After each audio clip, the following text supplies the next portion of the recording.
Bienvenidos a El Orden del Caos, un espacio donde hablamos de cine, series, libros y tendencias actuales desde una perspectiva filosófica. Un programa de la Facultad de Filosofía y Letras, conducido por Marco Sanz y Juan Diego Béjar. El Orden del Caos, donde la única condición es pensar. Iniciamos.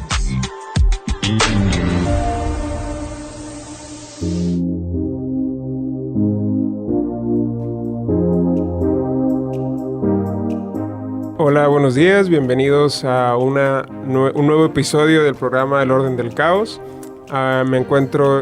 Los saludo primero, mi nombre es Juan Diego, estoy con Orlando. Hola, buenas tardes.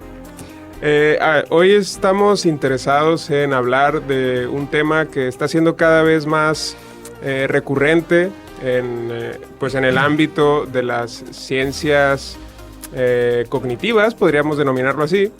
Y es que hace poquito acaba de surgir una noticia que un investigador español está sugiriendo mediante distintos tipos de experimentos que las plantas podrían tener algún grado de conciencia.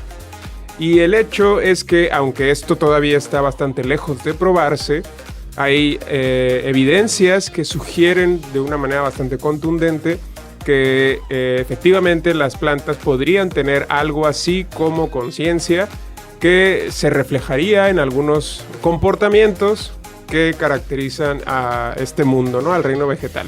Entonces, lo curioso de esta noticia es que pone en crisis, digamos, las concepciones tradicionales sobre el modo de ser del reino vegetal, el modo de ser, por ejemplo, que se consideraba antes como de las almas vegetativas, diferente a las almas animales y diferente a las almas humanas.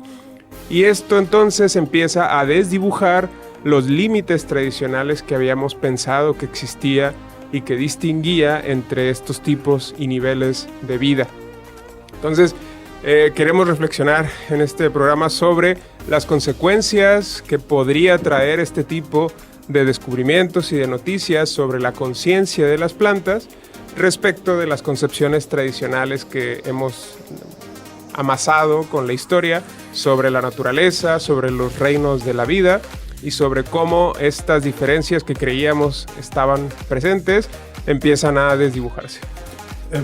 Buenas tardes de nuevo. Sí, ahorita que estabas comentando eso, estaba llegando qué conclusiones o ¿qué modificación de la conducta de la humanidad tendría estas investigaciones? No sé, yo diría que ninguna, ¿sí? La cuestión de que la humanidad, la idea de que el ser humano ha hecho su historia sobre una pila de cadáveres, solamente animales, también vegetales, pues yo creo que nos llevaría a la misma conclusión, la forma de ser consumista, animal que tenemos, porque los animales comen, consumen, destruyen, asesinan. Bueno, no asesinan en el sentido tradicional, humano, sí, o sea, consumen, ¿no? Uh-huh. Matan para consumir y nosotros, pues no, consumimos para matar. Sería una cuestión ahí. Y bueno, la cuestión de las plantas tendrían conciencia, yo plantearía la pregunta, pues qué bueno que se hagan estas investigaciones, pero ¿qué consecuencias tendría para la persona, como dicen, a pie? ¿Sí? Uh-huh. Más allá de las implicaciones filosóficas de descubrir, mostrar la accesibilidad que se tendría a las plantas, al mundo vegetal a partir de estas investigaciones y todo lo que implica, ¿no? Porque implicaría el descubrimiento de nuevas concepciones de la realidad, uh-huh. ¿Sí? Así como para los griegos, la physis antigua era era un marco que abarcaba muchísimo más de lo que abarca ahorita, porque la physis, el término griego pre-homérico, como hace una investigación ahí este filólogo alemán Bruno Snell, el descubrimiento del espíritu, pues la physis no significa lo que significa ahorita. Es más, si estamos hablando de conciencia, la posibilidad de que las plantas tengan conciencia de sí mismas, uh-huh. Pues también tenemos que entrar a cuestiones vagas, conciencia, alma, uh-huh. Sí. Todas esas cuestiones que incluso los griegos tenían una concepción distinta. Los griegos uh-huh. antiguos me referimos desde luego a lo que tenemos ahorita, esa cuestión de cómo se están rompiendo, ¿sí? Esas concepciones tradicionales filosóficas en Occidente, después de los griegos antiguos que se establecieron a partir de Platón y toda la historia que se ha desarrollado para decir algo como naturaleza, algo como cuerpo, soma, que la palabra, el mismo Bruno Snell dice, en el griego, en Grecia, de Homero, no existía el cuerpo como tal, existían los miembros, ¿sí? Okay. Las ágiles piernas, pero algo así como soma, la palabra griega, cuerpo no existía, dice. Cuerpo individual, quiero decir. Cuerpo individualizado, ¿sí? Okay. Sí. Claro, este es un poco las herencias que tenemos todavía de las concepciones modernas, o de las interpretaciones modernas acerca de la naturaleza. Claramente podemos establecer diferencias entre los conceptos que tenían los griegos, por ejemplo, sobre la physis, que esta palabrita ha traducido como naturaleza, natura en latín y luego naturaleza para nosotros. Esa evolución, sin embargo, no ha venido acompañada de una continuidad en las ideas fundamentales que tenían los griegos respecto de la naturaleza. Por ejemplo, vamos a empezar por el principio, por ejemplo. Los principales griegos, los primeros griegos que empezaron a preguntarse por el ser de la naturaleza, que eran los jonios, estos señores no tenían ningún tipo de problema antropológico, es decir, ellos no distinguían en absoluto al hombre, al ser humano, a la mujer, de la totalidad de la naturaleza. Para ellos, responder por el ser de la naturaleza, por el ser de la physis, es responder por la totalidad. Sí, exacto. ¿No? Entonces, las concepciones que ellos elaboraban y la manera de interpretar lo que ellos entendían por naturaleza, por physis, era simplemente describir a la totalidad de las cosas que son, a la totalidad de las cosas que vemos, que experimentamos, respecto de las cuales nos comportamos y demás. Por lo tanto, podemos asumir que el problema antropológico vendría a aparecer después, probablemente en torno a Heráclito, que es el primero que empieza ahí a señalar que aparentemente el ser humano no se comporta de la misma manera que el resto de la naturaleza, ¿no? Que el resto de la physis. Y esa distinción entre el modo en el que se comporta la naturaleza y el modo en el que se comporta el ser humano iría amplificándose cada vez más en la historia hasta llegar a la Edad Moderna, en donde la escisión es prácticamente total. Sí. Y necesaria, ¿no? O sea, a partir de la concepción ya con la religión, no solamente judeo-cristiana, ¿no? En otras religiones también, bueno, en las de Oriente hay un acercamiento, una unificación que todavía permanece en alguna de ellas, pero la cuestión fue que la filosofía tal y como se estableció a partir de Platón, o tú comentas Heráclito, pero muchos consideran la cuestión de que Platón vino a echar la fiesta, a perder, sí, claro, de alguna manera, en buscar esas esencias universales, permanentes, que fueran únicas y válidas en todo momento, pues algo pasó ahí, ¿no? En la cuestión esta de la naturaleza, sí, el cuerpo, en el sentido de qué es lo que hace que el ser humano sea lo que es. La humanidad en el humano pues ya quedó plantada y ahora pareciera que había que defenderla, y esa defensa implicaría diferenciarnos de todo lo demás que implica physis, naturaleza, natura, toda esa cuestión. Exacto, porque en la idea moderna, que es la que termina de dividir por completo al ser humano de la naturaleza, que termina de escindirlo, empieza a gestarse esta distinción entre la naturaleza como una especie de serie de necesidades causales, que es prácticamente un reloj de causalidad, que no hay ahí ninguna agencia, ninguna voluntad, ninguna conciencia, sino que todo es la consecuencia de un mecanismo. Esto es una concepción, por ejemplo, que Descartes meditó bastante acerca de esto, y la característica entonces que distinguiría al ser humano de esta totalidad mecánica que sería el universo material, pues esta distinción sería la libertad, ¿no? Que el ser humano es capaz de salirse de esta secuencia de necesidades causales y actuar como si tuviera, pues, una libertad, como si pudiera exentarse de este entramado y, por ejemplo, actuar de una manera diferente a los procesos causales de la naturaleza, o incluso opuesta a la naturaleza, ¿no? Actuar contra natura. Pero también hay que comentar que la libertad le dio de alguna manera al imaginario colectivo pues una supremacía ontológica, ¿no? Esa libertad, y que ha hecho que el hombre libremente decida qué hacer con la naturaleza. ¿Sí? Y esa cuestión también viene a estropear al propio ser humano, que no deja de ser naturaleza de alguna manera, ¿no? La naturaleza al servicio del hombre implica que el propio hombre está al servicio de sí mismo, ¿no? Sí. De alguna manera. Claro, porque esto, la libertad no es una libertad que esté anclada en algo caótico, sino que está anclada en teoría, según estos pensadores modernos, en aquello mismo que nos hace distintos de la naturaleza, que es esta razón, ¿no? Que es justamente la razón que opera de manera libre. Esto es la típica caracterización del ser humano entre inteligencia y voluntad. Estas dos características que distinguirían el modo en el que el ser humano se comporta, pues le permitirían entonces actuar de manera moral, actuar de manera, digamos, lo más alejada de la naturaleza, que esta distancia, la distancia máxima que tiene el ser humano respecto a la naturaleza, sería la cultura. Sí, desde luego, ¿no? Eso lo comentan, la distinción de el predominio de la cultura sobre la naturaleza. Esa es la cuestión de la sociedad, que es la hominización. Ahí la sociedad no dejan de ser infinidad de mecanismos de hominización, nos aprendemos al ser humano. El propio Marx comenta que necesitamos educar nuestro oído, humanizarlo para entender la música clásica, ¿no? No cualquiera tiene acceso al momento de presentarse algo humano. Y más, nosotros necesitamos saber cómo ver, qué ver en un telescopio. Necesitamos educarnos el ojo, o en un microscopio, ¿no? Necesitamos permanentemente, estamos en procesos de humanización, ¿no? Exacto, entonces ahí el individuo mismo queda escindido en esta, digamos, dicotomía entre, por un lado, su naturaleza, que estaría eminentemente en él gracias a su corporalidad, gracias a sus sentidos, gracias a sus instintos y a sus impulsos. Eso sería una parte importante del ser humano, su propia naturaleza. Y por otro lado, la dicotomía se planta por el hecho de que aparece la cultura.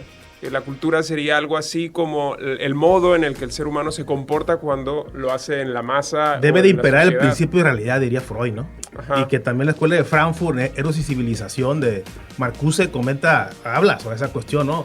Que debe de imperar el principio de realidad y no el principio de placer, que sería la animalidad que hay en el ser humano en tanto naturaleza, ¿no? Debe de imperar la cultura, la domesticación. Exacto. Ethos. ¿Qué significa ethos? Ethos, originariamente la palabra griega significaba el lugar de crianza de los animales, si no mal recuerdo, y eso poco a poco pasó a ser, pues, el lugar en el cual se desarrollan y forman los seres humanos como tales, ¿no? Que también era la paideia, ¿no? Que esta manera de educar a los niños para que se convirtieran en griegos, ¿no? Sí, helenizarlos, se decía. Era un ideal y como dice Werner, ¿cómo se llama el autor de la paideia? Este texto. La paideia griega. No recuerdo, pero. Sí, que estamos nosotros como occidentales realizando el ideal de los griegos, ¿sí? Ajá. Y paideia no significa educación, es una característica ni cultura como tal. Engloba estos conceptos, pero implican otros. Sí. Es la cuestión estética, la cuestión musical, o sea, son infinidad de cuestiones que hacen que el ser humano sea pues lo que es, ¿no? O lo que debería de ser. Y ahorita lo tratamos de equiparar con eso que entendemos como puericultura, ¿no? Que es esto de tratar de culturizar a los niños. Sí. Pero lo que quiero señalar fundamentalmente es que todos estos esquemas que han surgido de manera histórica y que han establecido escalas jerárquicas de valor entre la naturaleza, que sería lo menos valioso, moralmente hablando, y la cultura, que sería la suma de todos los valores que nos entrega una sociedad. Esa escala de valor axiológica en donde el ser humano queda escindido, de manera que si es más apegado a sus instintos naturales sería menos moral, mientras que si se acerca a su cultura y por lo tanto se aleja de su naturaleza, tiene un grado mayor de moralidad.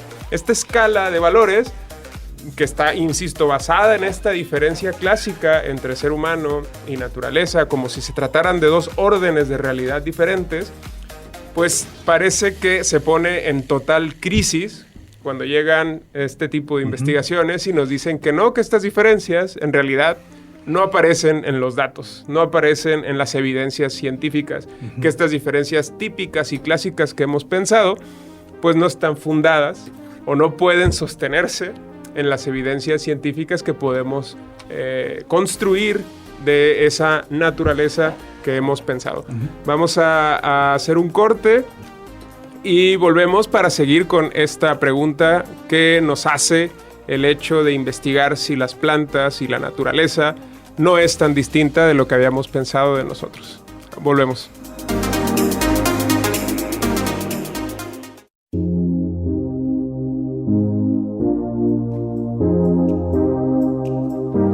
Bienvenidos, volvemos después del corte para seguir con la cuestión que discutíamos sobre que esta típica diferencia que hemos pensado de manera tradicional entre el ser humano como sociedad, como cultura y la naturaleza, como si se tratara de dos órdenes de realidad distintos y separados, que además ha generado toda una escala axiológica, toda una moral en donde el ser humano se ve juzgado moralmente por su cercanía o lejanía respecto de la naturaleza y respecto de la cultura.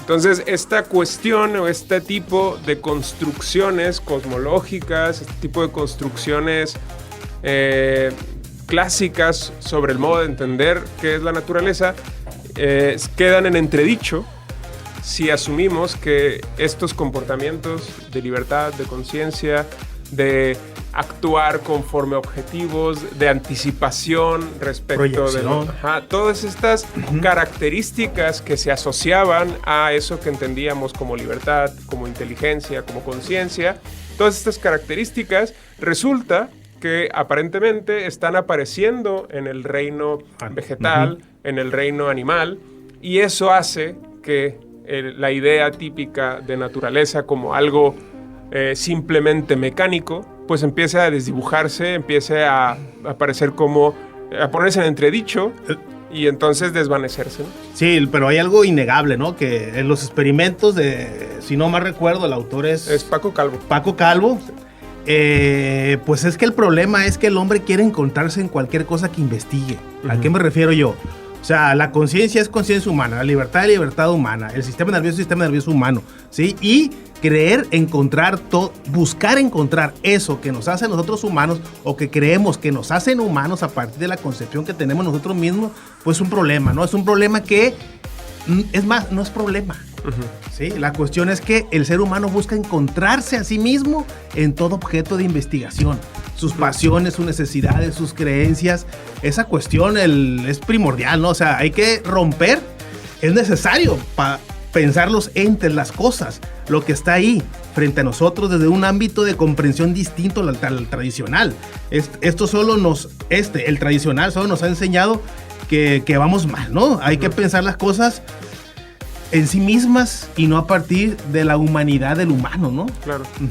Pero eso es tremendamente complejo en el sentido, estoy totalmente de acuerdo, pero me parece bastante complejo porque pues somos innegablemente y de manera irrenunciable nuestra propia referencia absoluta. Sí. Es decir, somos el horizonte de sentido gracias al cual somos capaces de comprender aquello que se nos aparece. Es decir, somos irrenunciables para nosotros mismos. Las pretensiones de objetividad que tiene el método científico no pueden nunca manifestarse de manera plena. Es decir, jamás podemos lograr algo así como una objetividad absoluta en donde la subjetividad quede reducida a la nada. Esa pretensión moderna de la ciencia es literalmente imposible, ¿no? Es una imposibilidad. Entonces eso recuerda la introducción de Hegel en la fenomenología del espíritu, que cualquier objeto de investigación, desde el momento en que se investiga, se transforma, ¿sí? Y eso implica que siempre el ser humano no puede deshacerse de su propia razón, de su comprensión. Y también estoy recordando la filosofía como ciencia estricta o rigurosa de Edmund Husserl. Ahí señala que la razón humana es solamente razón humana, pero es la única que conocemos. O sea, no podemos pedir algo que no logramos estructurar ni pensarlo podemos, ¿no? Sí, es decir, pensar el absoluto es imposible. Sí, exacto. Solamente podemos pensar en términos relativos, desde un punto de vista. Y por lo tanto, podemos asumir que el punto de vista, el POV, es algo absolutamente irrenunciable. Es algo que no puede desestimarse y que tiene, por lo tanto, que ser incorporado en aquello que estamos estudiando. Pero lo que es innegable es, aún así, cada época, cada momento. Ahorita recordé cuando estábamos hablando de los conceptos, pues muy Foucaultianos en relación con la arqueología del saber, ¿no? Buscar los conceptos originarios que están sepultados sobre una tradición filosófica, metafísica, religiosa, lo que sea, pero se me fue la idea, iba a decir. Okay. Sí, perdón, sí. Pero bueno. Perdón, ya. Sí, la cuestión es que es innegable que cada momento de la historia, cada época, tiene su comprensión propia de la realidad, que es muy parecida a la anterior, pero aún así logramos pensar de manera distinta en tanto humanidad, ¿sí? Claro. Y estos cambios generacionales, por decirlo de alguna manera, cortes epistémicos, sirven para acercarnos de una manera distinta a las cosas. Pareciera que eso es lo que está pasando ahorita con la cuestión de las plantas, exacto, el mundo vegetal. Oye, las concepciones tradicionales que nos explicaban y satisfacían nuestra capacidad para preguntarnos, pues ya no son válidas. Sí, se están rompiendo. Sí, exacto. Sin embargo, por ejemplo, esto que hace Paco Calvo, que mencionabas, señalabas que es claramente una transposición de lo que pensamos que es esa conciencia, de lo que pensamos que es la inteligencia y demás. Es una transposición para tratar de buscarlo, a ver si eso aparece en la naturaleza, por ejemplo, en este caso en las plantas. Y parece que Paco Calvo está encontrando elementos que no solamente podrían entenderse de manera metafórica. Sí. No, por ejemplo, la cuestión de la anestesia que exacto, le pone es increíble. La gente, como lo comenta el propio estudio que estás realizando tú, pues la gente queda sorprendida porque, bueno, ¿qué se adormece? ¿Qué hay ahí? Pues es esta planta que se conoce como cuca, ¿no? Creo que aquí les dicen que son estas que las tocas y se hacen chiquititas, se fruncen. Sí. Entonces, este fruncimiento que hacen estas plantas, parece que si les ponen anestésico, dejan de fruncirse, dejan de reaccionar. Entonces, eso parece que la anestesia logra someterlas a un estado distinto, ¿no? Que Paco Calvo considera que podríamos considerar que en el estado normal, digamos, es el estado de alerta, ¿no? El estado de vigilia, y el estado en el que entran cuando se les aplica el anestésico sería algo así como un estado de adormecimiento, ¿sí? Un estado distinto, ¿no? Un estado alterno, y eso implica, según Calvo, que no estamos delante de un mecanismo nada más, sino que estamos delante de algo que es capaz de reaccionar y de reaccionar de manera consciente ante el ambiente. Eso plantearía problemas, como dijimos ya en la parte anterior de este episodio, que que desdibujan las típicas diferencias que poníamos respecto de este tipo de seres vivos, ¿no? Que son las plantas. Pero hay un detalle que me interesa traer a colación, que es un ejercicio mental que nos propone hacer Neil deGrasse Tyson. Apareció con Joe Rogan en un podcast hace unos meses y le preguntó Neil deGrasse Tyson, siempre tan interesantes sus explicaciones, le preguntó a Joe Rogan, ¿cómo crees que seríamos vistos por una civilización extraterrestre que hubiera evolucionado de las plantas y cuyo alimento fuera agua, minerales y luz solar? ¿Cómo seríamos vistos nosotros, los seres humanos, tal y como nos comportamos actualmente, por una civilización que solamente consume agua, luz y minerales? Es decir, nuestro alimento, si somos, por ejemplo, omnívoros, pues es comer vida, ¿no? Es comer exacto, seres que sufren, seres que padecen, seres que tienen miedo. Y si no somos omnívoros, si somos solamente, por ejemplo, veganos, y solamente consumimos plantas, sería preocupante para un vegano, ¿no? Sí, sí, claro, que se descubriera la conciencia, pues ¿qué diablos voy a comer, no? Por ejemplo, podríamos pensar que para una civilización, si es que las plantas efectivamente son capaces de desarrollar conciencia, eso sería igual de brutal, igual de doloroso, igual de brutal, insisto con esta expresión, que el mero hecho de estar consumiendo dolor de los animales. Eso si pensamos que el dolor también puede aparecer en el reino vegetal. Entonces es escalofriante, ¿no? Porque tenemos el cine, las películas de, no sé, se vino una serie ochentera, Invasión Extraterrestre, creo que se llamaba en castellano, en español la serie, y era unos extraterrestres reptilianos ¿sí? Que venían en son de paz, entre comillas, y terminaban consumiendo, alimentándose de seres humanos, ¿no? Los mantenían en cautiverio. Claro. Esa cuestión, ¿no? Y para cualquier ser humano, pues ver eso, imaginarse la posibilidad de ser un alimento para una especie distinta, pues es aterrador, preocupante, no sé. Sí, es una fantasía horrorosa, típica de la ficción, ¿no? El hecho de pensar que somos granjas, ¿no? Que el planeta es una granja y que nos alimentamos a otra especie que se alimenta de nosotros y demás. Que es la idea también del vampiro, ¿no? Que el vampiro sería un ente que está por encima de la cadena alimenticia, ¿no? Es decir, que se alimenta de nosotros, que se supone que nosotros somos la cima de esa cadena, y pues el hecho de que alguien esté por encima de nosotros siempre nos ha preocupado, digamos.